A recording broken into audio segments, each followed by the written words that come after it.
After a few days of relative calm, it seemed like the disturbances in the house had subsided. I decided to confide in my father about the strange occurrences, even though he was usually a skeptical person when it came to the paranormal. To my surprise, he appeared apprehensive and uneasy as we discussed the matter. My mother, always absent during these conversations, seemed to avoid any discussion of the subject entirely. As we continued our conversation, my father hesitated and eventually confessed something that had been happening to him in the past few nights.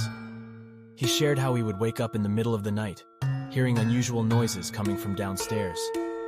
Although he investigated each time, he never found anything out of the ordinary and dismissed it as his imagination. However, something had changed the previous night. He described an overwhelming sense of unease as he descended the stairs, as if something awaited him below. When he reached the ground floor, he was startled to see a figure sitting in the living room. It was no ordinary person. It was something otherworldly. In a panic, he flicked on the lights, and when he looked again, the figure had vanished into thin air. I was in disbelief as my father shared his account with me. We continued discussing the matter until my mother arrived at the house, refusing to acknowledge anything related to the supernatural. Throughout the night, my thoughts were consumed by what my father had experienced. I tried to find solace in sleep, hoping that the inexplicable events were finally behind us. Little did I know what awaited me that very night. My parents had gone out for dinner with their friends, leaving me alone in the house. My sister was staying with my aunt and cousins, so I knew I would be the only one there. Exhausted, I lay in bed, watching TV in an attempt to lull myself to sleep. Just as I was drifting off, a noise echoed from downstairs. Fear gripped me, but I was determined to confront whatever was causing the disturbance.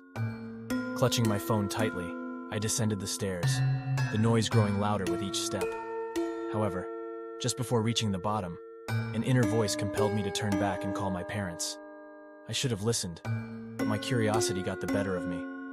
Ignoring the warning, I pressed on. As I reached the ground floor, I was greeted by a chilling sight. There, before me, stood the same figure my father had described, an eerie manifestation of myself.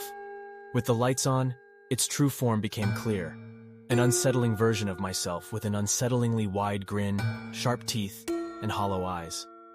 A paralyzing fear coursed through me as I tried to make sense of the unimaginable. What had I stumbled upon in the depths of my own home? The haunting presence of this doppelganger-like figure shattered any sense of safety or sanity I had left. It was clear that the malevolence lurking within our walls was far from finished with its torment. I could feel its gaze fixated upon me, and the sinister smile etched upon its face sent shivers down my spine. The realization that this dark entity resembled me added an extra layer of terror to an already nightmarish situation. What did it want? I sprinted as fast as my trembling legs would carry me, desperately seeking refuge in the safety of my room. My mind raced with questions, trying to make sense of the horrifying apparition I had just encountered. What did it want? Why did it take on my own twisted form? Breathless, I reached my room and hastily locked the door, hoping that it would provide some semblance of protection. As I surveyed the room, a chilling realization gripped me. The once familiar sounds of the house had vanished, swallowed by an unnerving silence. Even the television, still flickering with light, emitted no sound. Paralyzed by fear, I stood in the middle of my room, my mind racing for a plan. I couldn't stay locked up in here forever, yet venturing back downstairs was out of the question. The presence I had encountered was far more sinister than I could have ever imagined. Suddenly, the air grew heavy with a malevolent energy. My gaze fixated on the bathroom, where the door stood ajar, revealing the haunting figure once again. Its unnaturally wide grin, filled with jagged teeth, sent shivers down my spine. Tears streamed down my face as I cowered in terror, unable to escape its gaze. And then, the entity spoke, its words piercing through the silence, etching themselves into the depths of my soul. "Finally, you can see who you really are," it hissed, its voice laden with malice. The revelation struck me like a thunderbolt, filling me with a profound dread. What did it mean? Was it a reflection of some hidden darkness within me?